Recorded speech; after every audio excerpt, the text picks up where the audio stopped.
మీ Kasa Srinivasulu Bharatiya Janata party జిల్లా ఉపాధ్యక్షుడిగా పనిచేస్తాను. బుచ్చిరెడ్డిపాళెంలో నివాసం ఉంటాను.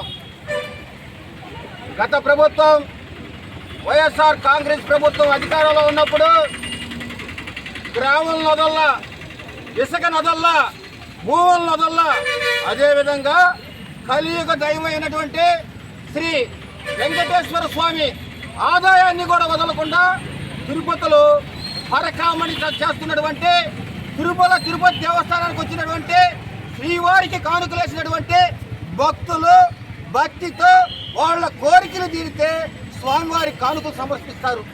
ఆ కానుకలు శ్రీవారికి సంబంధించిన అనేక సేవా కార్యక్రమాలకి ఉపయోగిస్తుంటారు. అయితే ఆనాటికి వైఎస్ఆర్ కాంగ్రెస్ ప్రభుత్వం అలా చివరికి తిరుమలలో ఉన్నటువంటి శ్రీ వెంకటేశ్వర స్వామి యొక్క ఆదాయం మీద కన్నేసి పరకామణి పేరుతో ప్రతిరోజు వచ్చిన డబ్బుల్ని లెక్కిస్తూ ఉంటారు. దాన్నే పరకామణి అంటాం. పరకామణి చేస్తుంటే ఈ వైఎస్ఆర్ కాంగ్రెస్ పార్టీ నాయకులు దొంగల్ని పరకామణికి పంపించి అక్కడ కొన్ని వేల కోట్ల డాలర్ని ప్రతిరోజు దొంగిలిస్తున్నది. ఆ దొంగిలిస్తున్న సమయంలో అక్కడ ఇంటెలిజెన్స్ సిఐగా ఉన్నటువంటి శ్రీ సతీష్ కుమార్ గారు దాన్ని సీసీ కెమెరాల్లో గమనించి స్వామికి అన్యాయం జరుగుతుంది, స్వామి చుట్టూరు కూడా దోచేస్తున్నారు, లాస్ట్కి తిరుమల తిరుపతి ఆదాయాన్ని కూడా వదలడం లేదని చెప్పి ఆ దొంగల్ని పట్టుకోవడం జరిగింది. ఆ దొంగలను పట్టుకుని ఆ రోజు వాళ్ళ మీద కేసు పెట్టి ఒక పోలీస్ అధికారి న్యాయానికి ధర్మానికి ప్రతిరూపమైనటువంటి సిఐ గారు శ్రీ వెల్లల సతీష్ కుమార్ గారు ఆ రోజే ప్రభుత్వానికి కంప్లైంట్ ఇవ్వడం జరిగింది. అయితే సతీష్ కుమార్కి తెలుసు దీని మీద కంప్లైంట్ ఇస్తే, దీని మీద కేసు ఫైల్ చేస్తే నా ప్రాణాలకే ప్రమాదము, నా కుటుంబానికే ప్రమాదం అని ఆ రోజే కంప్లైంట్ పెట్టినటువంటి మన సతీష్ కుమార్ గారికి తెలుసు.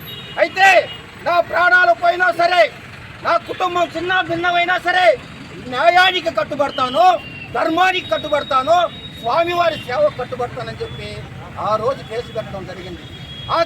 ఆ కేసుని ఆ రోజు ఉన్నటువంటి వైఎస్ఆర్ కాంగ్రెస్ ప్రభుత్వం దొంగలో తొక్కేస్తే నీతికి నిజాయితీకి మారుపేరైనటువంటి ఎన్డీఏ ప్రభుత్వం అధికారంలోకి వచ్చిన తర్వాత ఆ కేసును వెలికి తీసి సిట్ ద్వారా ఆ కేసును విచారించడం జరుగుతుంది. అనేక మంది ముద్దాయిల్ని విచారించారు.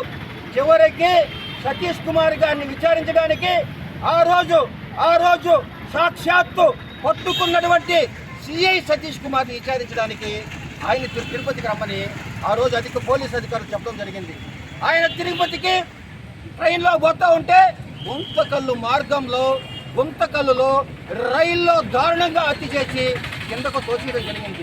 సిఐ సతీష్ కుమార్ గారు నోరు తెస్తే పెద్ద వాళ్ళ పేర్లు ఏడ బయటపడతాయా, మా భోగోతాలు ఏడ బయటపడతాయా, మా జీవితాలు ఏడ నాశనం అవుతాయా, మేము ఎక్కడ జైలుకు పోతామా, స్వామి వారి సొత్తులు కాచుకున్నా సరే ఎవరైనా సరే మా పేర్లు చెప్పకూడదు, చెప్పితే చంపేస్తామని చెప్పి ఆ సిఐ సతీష్ కుమార్ గారిని చంపేయడం జరిగింది.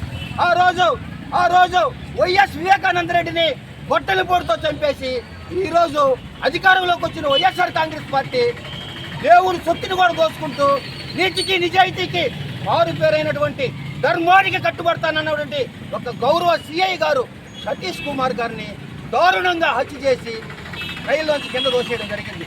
దాన్ని తెల్లవారే పేపర్లకు రాకముందే మాజీ టీటీడీ చైర్మన్ ఓమన కరుణాకర్ రెడ్డి ఇది ప్రభుత్వ హత్య అని చెప్పి ప్రెస్ మీట్ పెట్టి పత్రికల ద్వారా తెలియజేయడం జరిగింది.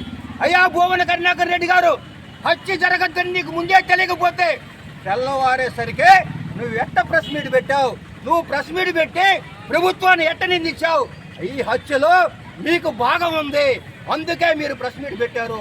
ఈ రోజు కూడా మేము గౌరవ ప్రధానమంత్రి నరేంద్ర మోదీ గారిని కోరుతున్నాం, గౌరవ సీఎం గారు మన చంద్రబాబు నాయుడు గారిని కోరుతున్నాం, గౌరవ డిప్యూటీ సీఎం గారు మన పవన్ కళ్యాణ్ గారిని కోరుతున్నాం. అయ్యా నిష్పక్షపాతంగా దీని మీద విచారణ జరిపించండి. దోషులు ఎంతవారైనా సరే కఠినంగా శిక్షించండి. వాళ్ళను ప్రాణాలు సైతం లెక్క చేయకుండా వాళ్ళు విధులు నిర్వహిస్తారు. పోలీస్ అధికారులు అంటే కుటుంబాలు సైతం పక్కన పెట్టి ప్రతిరోజు ప్రాణాలు సైతం లెక్క చేయకుండా విధులు నిర్వహిస్తారు. అటువంటి పోలీస్ అధికారులనే దారుణంగా హత్య చేస్తే సామాన్య ప్రజల సంగతి ఏంటి? వెంటనే ఈ కేసును సిబిఐకి అప్పగించాలా? దీని మీద సమగ్ర దర్యాప్తు చేయాలా? దోషులు ఎంతటి వారైనా సరే కఠినంగా శిక్షించాలని మేము విన్నవించుకుంటూ, అదేవిధంగా ఈ సిఐ సతీష్ కుమార్ కుటుంబానికి ప్రభుత్వం అన్ని విధాలు ఆదుకోవాలని చెప్పి, ఆ కుటుంబానికి, వాళ్ళ భార్య బిడ్డలకి, ఆ కుటుంబంలో ప్రతి ఒక్కరికి ధైర్యం కల్పించాలని చెప్పి శ్రీ కళ్యాణ వెంకటేశ్వర స్వామిని వేడుకుంటూ, ఆ సిఐ సతీష్ కుమార్ గారికి ఎప్పుడైతే ముద్దాయిలను బయట పెడతారో, ఎప్పుడైతే ముద్దాయిలను అరెస్ట్ చేస్తారో ఆ రోజే ఆత్మశాంతి జరగద్ది. ఆ రోజులో పోలీస్ అధికారులు గౌరవంగా ఉంటారని తెలియజేస్తూ, ఈ అవకాశం ఇచ్చిన ప్రతి ఒక్కరికి పేరు నా నమస్కరిస్తూ